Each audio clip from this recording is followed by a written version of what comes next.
자, 오랜만에 나오셨어요. 황상민 박사님 모시겠습니다. 아까 산이 불러서 내려오신 분 있잖아요. 만덕산? 네, 만덕산이 부르신 분. 이름도 다 잊어버린. 그분을 이제 선정할 때만 하더라도 우리가 좀 다뤄줘야 되지 않겠나 싶었는데 지금은 이게 마지막이 아닐까, 다루는 게. 어떤 정치인이 이런 모습을 대중들에게 보이게 된다면 대중들은 이 정치인에 대해서 어떤 기대를 하고 어떤 생각을 하게 될까? 이 질문을 한번 던져볼 필요가 있어요. 이분이 살던 데가 또 이거 톡을. 지금 손학규 씨 같은 경우에는 본인이 죽 쓰는 행동을 반복해서 하는 아주 재미있는 특성을 잘 보여주신다는 거죠. 그래서 이분 같은 경우에는 매번 당신이 뭔가 큰 시련을 겪거나 아니면 정치인으로서 뭔가 도약을 하려고 하는데 제대로 되지 못했는 경우에 새로운 정치를 숙고하거나 고민하는 모습을 보여주기 위해서 이런 어떻게 보면 상당히 극적이라고 할 수도 있는데 또 그냥 보면 상당히 찌질한 방식으로 본인을 학대하는 그런 제스처를 꼭 한 번씩 해요. 본인을 학대하는. 예, 그런데 재밌는 건 저도 안타까워요. 이분이 안 그러셔도 충분히 되실 분인데 왜 그러면 안 그래도 충분히 되냐? 그게 이제 제가 이분에 대한 심리 분석을 했어요. 그게 언제냐면 오래전에 하신 거라며. 이게 2005년에 제가 한 이미지 분석입니다. 이번에 사실 손학규 씨를 분석을 해달라는 요청을 받으니까 아니 이분은 10년 전에도 이미 가능성이 그때는 있었어요. 10년 전에 2005년에요. 왜 가능성이 있었냐? 그렇지만 지금 10년이 지난 2016년에는 가능성이 조금도 없어요. 그러면 손학규 망국사입니까 이게? 그렇게 이름을 붙이면 그러네요. 예. 사실은 결정적인 문제는 손학규 씨가 한나라당에서 민주당으로 옮긴 것이 결정적인 이슈입니다. 왜냐하면 이 연구를 할 때 제가 그분을 직접 만나가지고 인터뷰를 하면서 그 질문을 했어요. 이 연구 끝나고 나서 했네요. 사실은 당신이 한나라당에 계속 있었으면 다음 대통령이, 그러니까 노무현 대통령 다음에 누가 대통령이 되든지 간에 당신은 국무총리가 확실히 된다. 왜? 다음 대통령이 되는 사람이, 내가 조사한 바에 의하면 이명박 씨 아니면 박근혜 그 둘 중에 한 사람이 되는데 그 두 사람이 누가 되든지 간에 당신을 절대적으로 필요로 한다. 그리고 당신이 만일 국무총리를 하게 되면 그 다음에는 아주 자연스럽게 대통령이 될 수 있는 그런 좋은 위치인데 왜 그 길을 박차고 지금 굳이 대통령이 되려고 이 다른 당으로 옮겼는지 난 참 이해가 안 된다. 그랬더니 그분이 답변을 안 하고 허허 웃으시더라고요. 그런데 얼마 전에 MB가 아니죠. MB 전 대통령께서 일군의 인간들을 모아놓고 뭐 이야기를 하다가 손학규 씨가 다시 정계에 복귀한다는 걸 보고 그 친구 참 그 친구인지 그분인지 꼭 한나라당에 계속 있었으면 얼마든지 대통령이 됐을 텐데 왜 엄하게 고생을 하는지 모르겠다. 그 이야기를 하는 걸 보고 역시 MB도 읽기는 읽었구나. 그 정도 인간에 대한 판단 능력은 되는구나. 그 생각은 들었어요. 네, 그런데 김정수는 속으로 그래서 어쨌다는 거냐는데 자 실제로 이제 그 당시에 손학규 지사예요. 경기도 지사인데 그때 손학규 지사가 뭐라고 했었냐면 CEO 지사, 세일즈 경기를 내세우면서 본인의 이미지를 상당히 부각시키려고 하고 마치 경제 대통령의 이미지를 주려고 했는데 그때 이분을 가장 잘 나타내는 표현이 뭐냐면 현실적인 관점에서 갈등에 대해 타협을 한다. 경제를 국가 통치의 최우선에 두고 지속적인 발전을 강조한다. 자신을 지지하는 정치 세력을 만들고 유지하려고 한다. 이것이 이분을 특징 지을 수 있는 심리학자 입장에서는 이분의 정체성을 가장 잘 나타내는 특성이라고 제가 찾아냈어요. 그러면 이런 특성은 재미있게도 손학규는 어떤 정치 지도자냐 이야기하면 그냥 우리가 가장 정답처럼 생각할 수 있는 정치 지도자예요. 인간 손학규가 어떤 사람인지에 대해서는 별로 알려주지 않아요. 그런데 실제로 어떻게 할 거냐라고 하면 이 사람은 실제로 경제를 중시하고 행정과 경영 능력을 보여주고 한 CEO 정치인, 그 다음에 또 한편으로는 본인이 안정적인 정치 행위를 할 수 있다라는, 그러면서 상당히 능력이 있는 사람이다. 그 능력은 어떤 능력이냐면 행정 경험을 충분히 가진 사람. 그래서 그걸 보통 관료형 정치인이라고 그러는데, 대개는 이제 지방자치단체장의 경험을 가진 사람들이 한편으로는 상당히 행정 경험도 있고, 그 다음에 경제를 나름대로 살릴 수 있는 능력이 있다. 이 이미지를 부각시키려고 합니다. 여기에 보면 그 당시에 손학규 씨를 지지하는 사람은 손학규 씨를 관료형 정치인으로 보는데, 그 관료형 정치인은 어떤 사람이냐면 상당히 현실적인 의사결정을 하고 일을 하는 데 있어도 상당히 체계적이고 두서가 있어요. 그러다 보니까 야, 저 사람은 총리가 되면 딱 맞을 사람이다. 그리고 총리가 되면 국정을 잘 관리할 수 있다. 예를 들면 우리 총리가 지금 어떤 분인지 아시죠? 알죠. 네, 그분이 참 국정을 잘 관리하죠, 그죠? 전혀 그럴 리 없죠. 네, 이런 식으로 총리 역할을 잘하신 것 같은 분과 있으나 마나한 사람하고는 국민들은 대부분 알거든요. 그럴 때 이제 이렇게 총리형 인간의 대표적인 분은 보통 이 고건 총리 같은 신분들이 이제 여러분 기억하실지는 모르겠지만은 상당히 안정지향적이면서 행정 경험이 많은 그런 사람을 생각을 해요. 그렇지만 최종 결정자는 아니에요. 어떤 일에 있어서 추진력이 있는 마치 뛰어난 대기업 팀장과 같은 그런 역량을 보여주는 사람이 이 관료형 정치인으로서 상당히 두각을 나타낼 수가 있는데, 근데 문제는 뭐냐면 그 사람이 어떤 아주 뚜렷한 욕심이 느껴지거나 아니면 그 사람에 대해서 아주 강하게 비토하는 적이 있다든지 그런 느낌이 없으니까 그냥 자기에게 주어진 일을 막연히 잘하는 사람 정도로 느끼는 이미지라는 거죠. 그 다음에 이제 손학규 씨에 대해서 별로 안 좋아하는 안티 집단이 가지는 이미지는 상당히 기회주의자고 자기 입장이나 원칙이 부재한 사람이다. 그리고 다른 사람의 평가에 상당히 민감하고 좀 우유부단하다. 그분의 민주화 운동 경력은 흔적도 없이 사라지고 행정관료의 이미지만 경기도 지사를 하면서 이분이 아주 뚜렷하게 만들었거든요. 그런데 정작 경기도 지사를 끝난 다음에 본인의 정체성을 새롭게 더 특히 대선 주자로 대통령으로 구축을 해야 되는 상황에서는 본인이 그동안 열심히 구축했던 거를 헌신짝처럼 버리고 마치 저도 옛날에 민주화 운동 했걸랑요 이러면서 민주당으로 가는 바람에 너 뭐야? 이렇게 돼버린 거예요. 결국에는 경선을 해가지고 아주 보기 좋게 탈락하게 된 거죠. 그거 나서 이제 본인은 어떻게 했느냐? 이게 이제 이분의 습관적인 행동이 나오기, 그때부터 이제 만들어지는 거예요. 나름대로 실수를 했으니까 나는 새로운 정치를 하겠습니다. 라고 하는 모습을 보여줘야 되는데, 그 새로운 정치라는 것은 상당히 자학적인 행동으로 본인이 마치 수염 이렇게 기르고 전국을 찌질한 모습으로 돌아다니는, 그렇게 하면 새로운 정치를 하는 이 그 모습을 알려주는 것처럼 시작을 하게 된 거죠. 왜 그런 선택을 할까요?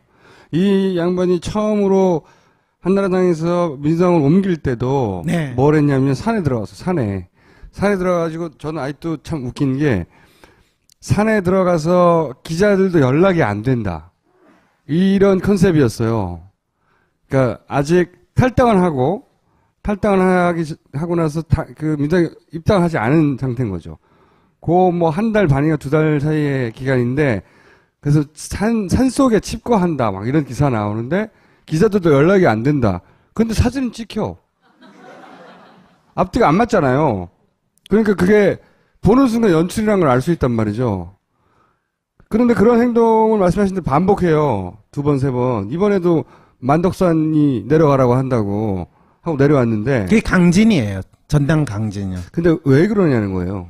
본인이 기본적으로 가치와 원칙 속에서 인간적인 모습을 추구하는 소탈한 지사형의 이미지를 보여주어야 한다라는 생각을 하는 거예요. 아, 본인이 엘리트거든요, 사실은. 그렇죠. 이 민주화 운동하고 소위 말하는 데모하고 뭐 이런 활동에 참여를 하셨거든요. 그 이후에 이분이 엘리트라고 이야기하는 거는 영국의 옥스퍼드 대학에서 박사를 받았어요. 그런 다음에 처음에 시작은 서강대 교수로 또 나름대로 활동을 했고, 네. 교수를 하다가 YS에서 발탁이 돼가지고 국회의원을 시작을 해요. 이 관료형 정치는 지사할 때 만들었고 실제로 상당히 기회주의자인 그러면서 본인이 정치를 왜 하느냐라고 할 때 본인이 지향하는 가치나 원칙을 뚜렷이 보여준다는 측면에서는 늘 누구나 하는 민주주의를 위해서 또는 국민을 위해서 또는 부정부패를 뭐 없애야 된다 이런 뻔한 이야기 이외에 당신을 나타내는 뚜렷한 게 없어요. 그래서 친근하고 지조 있는 이미지를 만들려고 그런 데를 갔다는 거예요? 그렇죠. 그럴 때 이제 그걸 뭐라고 이야기하냐면요. 당신이 가지고 있지 않은 이미지. 손학규는 결코 이렇지 않다라는 이미지에 가까이 가는 이미지인데 그것이 바로 소탈한 지사형의 이미지라는 거예요. 그 소탈한 지사형의 특성을 보세요. 상당히 믿을만하고 인품이 훌륭해요. 그리고 생각이 상당히 터였어요. 개방적이라는 거죠. 그리고 사회 지도층이면서 높은 사람이면서도 낮은 사람과 잘 어울리는 지도자. 김구 선생 또는 함석헌 옹 같은 분. 간디 뭐 이런 거. 간디 이런 분이죠.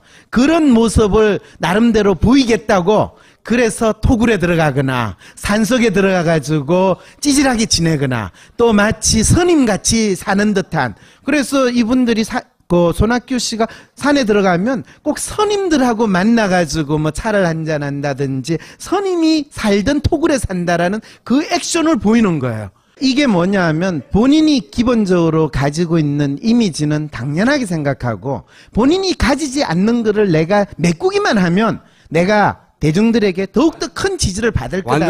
완전하게 된다. 그렇죠. 그게 관료형 정치인 본인이 선호하는 집단은 그분을 관료형 정치인 높은 뭐 국무총리나 지사로 보는데 재밌는 건 무대뽀 한량인 손학규는 전혀 그렇지 않다는 이미지예요. 상당히 소탈해요. 그 사람은. 또 통이 커요. 규범이나 정석에서 벗어난 사람이에요. 하고 싶은 대로 하고 사는 사람이에요. 그러니까 어떻게 보면 손학규 씨 같은 경우에는 본인이 나름대로 새로운 차원의 정치인으로서 변신하고자 하는 그분 나름대로의 처절한 노력이 뭐 산에 들어가거나 토굴에 들어가거나 하는 이 노력이었는데 안타깝게도 본인이 진짜 뚜렷이 부각시키고 더 개발시켜야 하는 그 이미지를 추구하는 게 아니라 본인이 가지지 못한 거를 내가 쇼를 함으로써 노력을 함으로써 그걸 가지기만 하면 내가 원하는 게 이루어질 거다. 이런 잔머리를 굴렸기 때문에 근데 사람들은 그걸 가짜인 줄 알아봤다. 가짜인 줄 알아볼 뿐만 아니라 본인이 그걸 아무리 걸친다 하더라도 직계 아니기 때문에 이번 대선 전국에서 본인의 의지하고 상관없이 본인의 역할을 해낼 수가 없다고 보시는 거예요? 본인의 역할을 하겠다고 이분이 내려오면서 던진 카드가 뭡니까? 개헌을 하고 여러 사람들이 저하고 붙으세요 라고 했는데 그 이야기를 하고 내려오자마자 그 다음날에 우리 여왕님께서 개헌 카드를 딱 던지니까 본인이 그 다음에 어떻게 됐어요? 그냥 조용히 사라졌잖아요. 아무도 손학규 씨가 뭐 할 건지 이제 기대도 않고 묻지도 않잖아요. 근데 이제 서로 협력해서 할 수 있었는데 최순실 씨가 다 지워버렸죠. 그런데 손학규 씨는 최순실 씨를 몰랐을까요? 몰랐겠죠. 네, 아마 그게 산에서 내려가야 되겠다라고 생각을 하고 계획이 있었으면 지난 4월에 총선 때 여기저기서 도와달라는 게 많았잖아요. 그렇죠. 국민의당도 와라, 민주당 쪽에서도 지지 유세해달라 이랬는데 아무데도 가지 않았단 말이에요. 왜 그랬을까요? 본인이 소탈한 지사형의 그 상황인데 만일 오라는 데 갔으면 누가 부르면 쪼르륵 가고 그러면 안 된다 이거지. 자기가 기회주의자 그리고 자신의 입장이나 원칙이 부재한 사람이라는 걸 증명하는 상황인데 박사님 증명. 아이 알아들어 그냥 뭐 으라고 들어야지. 네, 어쨌든 본인도 알거든요. 그러니까 그거를 해피하려고 발음 맞았죠. 해피. 네, 정윤의 해피 하느라고 이거를 더 뚜렷하게 보인 거예요. 그러니까 본인의 살 길을 찾아갔는데 그게 죽을 길이 되는 게 이게 이제 본인의 정체성을 뚜렷이 알지 못하고 남에게 그럴듯한 모습으로 보이는 정치인의 안타까운 말로라고 하면 이것이 그러면 다음 시간에는 최순실 씨만 따로, 왜냐면 우리가 그분이 국정을 하는지 몰랐기 때문에 안 다뤘거든요. 그렇죠. 국정을 하신 분이니까 따로 한번 다루는 것을 특집으로. 우리가 아바타 영화를 보면 아바타가 움직이는데 아바타 조종하는 사람의 심리를 알아야지 아바타가 움직이고 아바타가 어떤 행동을 하는지를 알잖아요. 그럼 그 두 가지를 같이 봐야 돼요. 이 우리 대통령의 심리는 과연 무엇이었으며 어떻게 해서 그런 꼭두각시를 노릇을 너무나 태연하게 잘할 수 있었는가. 나는 오늘 이 자리에 놓으면 사실은 얼마 전에 우리 대통령께서 사과문을 발표할 때 그 얼굴 표정과 그때 그분의 모습은 유체이탈이라고 할 수 있는 심리인가? 그 질문을 할 줄 알았는데 그걸 안 하는 거 봐서. 그러면 했다고 치고 답해주세요. 그러면 짧게. 예. 그분이 진짜 당신의 혼이 들어가고 당신의 감정이 들어간 어떤 발언을 하거나 또 이야기를 할 때는요, 그분의 정서가 아주 뚜렷하게 나타나요. 예를 들면 그분이 아주 신경질 내거나 화를 내는 정서라든지 우리 이정현 대표를 바라보는 그 얼굴 표정은 너무나 온화하고 너무나 밝은 얼굴 표정, 그런 게 드러나지 않고 거의 본인의 혼이 없는 상황에서 혼이 비정상인 상태였어요. 예. 그렇죠. 바로 그것이 꼭두각시를 하는 모습이에요. 근데 대개 그분이 그 모습을 보일 때, 예를 들면 세월호에 관련해 가지고 그 사과문을 발표할 때, 그럴 때 인상 팍팍 쓰면서 눈물 나오게 이렇게 달면서 설파하는 거, 그거를 할 때 착하게 혼이 저 멀리 가 있는 상황에서 역할을 잘하는 그 심리 상태라는 거예요. 메소드 연기입니까 그러면? 뭐라고요? 너무 어려운 건 저한테 묻지 마세요. 저도 충격을 받아가지고 요즘에 지적 수준이 많이 떨어져 있는 상황이에요. 손학규 전 대표는 아마 이걸로 아마 종결인 것 같죠? 아니 그런데 저 상당히 가슴이 아파요. 그분 진짜 훌륭하신 분이거든요. 그런데 그분이 연세도 되고 이제 편히 노후를 즐기시라는 전적이 있는 삶을 가져야 되잖아요. 네. 그래서 하나님이 이분에게 있어서 진짜 저녁이 있는 삶을 그동안 국가를 위해서 많은 기여를 하셨으니까 이제 푹 즐기시라고 이런 놀라운 사건을 만들어 주시지 않았나, 그런 마음이 드네요. 네. 오늘 여기까지 하겠습니다. 감사합니다. 네, 안녕히 계세요.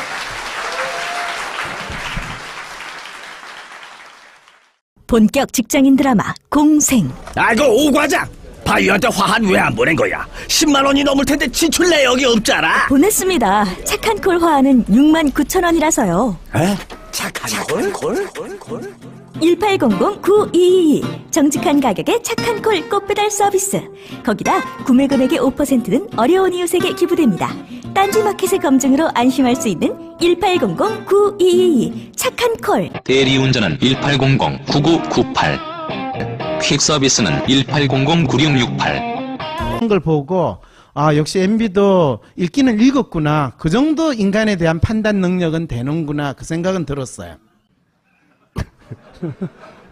네, 그런데 김정수는 속으로 그래서 어쨌다는 거냐인데 자, 실제로 이제 그 당시에 손학규 지사예요. 경기도 지사인데 그때 손학규 지사가 뭐라고 냈었냐면 CEO 지사, 세일즈 경기를 내세우면서 본인의 이미지를 상당히 부각시키려고 하고 마치 경제 대통령의 이미지를 주려고 했는데, 그때 이분을 가장 잘 나타내는 표현이 뭐냐면 현실적인 관점에서 갈등에 대해 타협을 한다. 경제를 국가 통치의 최우선에 두고 지속적인 발전을 강조한다. 자신을 지지하는 정치 세력을 만들고 유지하려고 한다. 이것이 이분을 특징 지을 수 있는, 심리학자 입장에서는 이분의 정체성을 가장 잘 나타내는 특성이라고 제가 찾아냈어요.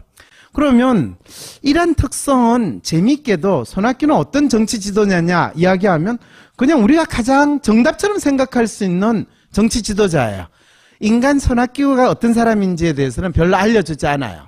한나라당에 계속 있었으면 다음 대통령이, 그러니까 노무현 대통령 다음에 누가 대통령이 되든지 간에 당신은 국무총리가 확실히 된다. 왜? 다음 대통령이 되는 사람이 내가 조사한 바에 의하면 이명박 씨 아니면 박근혜 그 둘 중에 한 사람이 되는데, 그 두 사람이 누가 되든지 간에 당신을 절대적으로 필요로 한다. 그리고 당신이 만일 국무총리를 하게 되면 그 다음에는 아주 자연스럽게 대통령이 될 수 있는 그런 좋은 위치인데 왜 그 길을 박차고 지금 굳이 대통령이 되려고 이 다른 당으로 옮겼는지 난 참 이해가 안 된다. 그랬더니 그분이 답변을 안 하고 허허 웃으시더라고요. 그런데 얼마 전에 MB가 아니죠. MB 전 대통령께서 일군의 인간들을 모아놓고 뭐 이야기를 하다가 손학규 씨가 다시 정계에 복귀한다는 걸 보고 그 친구 참 그 친구인지 그분인지 꼭 한나라당에 계속 있었으면 얼마든지 대통령이 됐을 텐데 왜 엄하게 고생을 하는지 모르겠다 그 이야기를 하는. 자, 오랜만에 나오셨어요. 황상민 박사님 모시겠습니다. 아까 산이 불러서 내려오신 분 있잖아요. 만덕산? 네, 만덕산이 부르신 분. 이름도 다 잊어버린. 그분을 이제 선정할 때만 하더라도 우리가 좀 다뤄줘야 되지 않겠나 싶었는데 지금은 이게 마지막이 아닐까, 다루는 게. 어떤 정치인이 이런 모습을 대중들에게 보이게 된다면 대중들은 이 정치인에 대해서 어떤 기대를 하고 어떤 생각을 하게 될까? 이 질문을 한번 던져볼 필요가 있어요. 이분이 살던 데가 또 이거, 토굴. 지금 손학규 씨 같은 경우에는 본인이 죽 쓰는 행동을 반복해서 하는 아주 재미있는 특성을 잘 보여주신다는 거죠. 그래서 이분 같은 경우에는 매번 당신이 뭔가 큰 시련을 겪거나 아니면 정치인으로서 뭔가 도약을 하려고 하는데 제대로 되지 못했는 경우에 새로운 정치를 숙고하거나 고민하는 모습을 보여주기 위해서 이런 어떻게 보면 상당히 극적이라고 할 수도 있는데 또 그냥 보면 상당히 찌질한 방식으로 본인을 학대하는 그런 제스처를 꼭 한 번씩 해요. 본인을 학대하는. 예, 그런데 재밌는 건 저도 안타까워요. 이분이 안 그러셔도 충분히 되실 분인데 왜 그러면 안 그래도 충분히 되냐? 그게 이제 제가 이분에 대한 심리 분석을 했어요. 그게 언제냐면 오래전에 하신 거라며. 이게 2005년에 제가 한 이미지 분석입니다. 이번에 사실 손학규 씨를 분석을 해달라는 요청을 받으니까 아니 이분은 10년 전에도 이미 가능성이 그때는 있었어요. 10년 전에 2005년에요. 왜 가능성이 있었냐? 그렇지만 지금 10년이 지난 2016년에는 가능성이 조금도 없어요. 그러면 손학규 망국사입니까 이게? 그렇게 이름을 붙이면 그러네요. 네. 사실은 결정적인 문제는 손학규 씨가 한나라당에서 민주당으로 옮긴 것이 결정적인 이슈입니다. 왜냐하면 이 연구를 할 때 제가 그분을 직접 만나가지고 인터뷰를 하면서 그 질문을 했어요. 이 연구 끝나고 나서 했네요. 사실은 당신이 그런데 실제로 어떻게 할 거냐라고 하면 이 사람은 실제로 경제를 중시하고 행정과 경영 능력을 보여주고 한 CEO 정치인, 그 다음에 또 한편으로는 본인이 안정적인 정치 행위를 할 수 있다라는, 그러면서 상당히 능력이 있는 사람이다. 그 능력은 어떤 능력이냐 하면 행정 경험을 충분히 가진 사람. 그래서 그걸 보통 관료형 정치인이라고 그러는데 대개는 이제 지방자치단체장의 경험을 가진 사람들이 한편으로는 상당히 행정 경험도 있고 그 다음에 경제를 나름대로 살릴 수 있는 능력이 있다. 이 이미지를 부각시키려고 합니다. 여기에 보면 그 당시에 손학규 씨를 지지하는 사람은 손학규 씨를 관료형 정치인으로 보는데 그 관료형 정치인은 어떤 사람이냐 하면 상당히 현실적인 의사결정을 하고 일을 하는 데 있어도 상당히 체계적이고 두서가 있어요. 그러다 보니까 저 사람은 총리가 되면 딱 맞을 사람이다. 그리고 총리가 되면 국정을 잘 관리할 수 있다. 예를 들면 우리 총리가 지금 어떤 분인지 아시죠? 알죠. 네.